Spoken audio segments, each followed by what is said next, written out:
Avancer en fauteuil roulant ou s'orienter à l'aide d'une canne n'est pas simple. C'est ce que constatent ces personnes qui sont pourtant parfaitement valides. J'ai eu l'impression de perdre tous mes repères. Au bout de 2-3 mètres, je ne situais plus la droite de la gauche. C'est vrai, quand on voit les personnes se diriger avec un fauteuil roulant, on ne sait pas que c'est aussi difficile.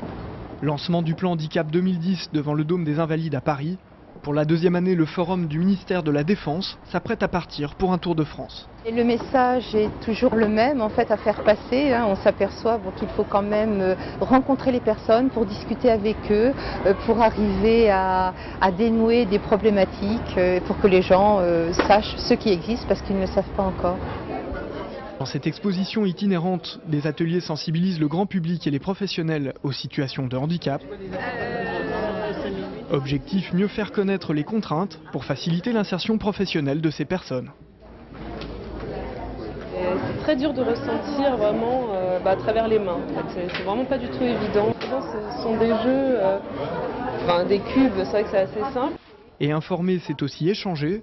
Une zone de conférence permet à chacun d'apporter son témoignage et de dialoguer avec les intervenants. Vous allez nous raconter un petit peu quel a été... Avec ce plan qui se déroule sur 3 ans, le ministère de la Défense entend montrer l'exemple. Ce que nous avons recruté sur ces dernières années, plus de 450 personnes en situation de handicap.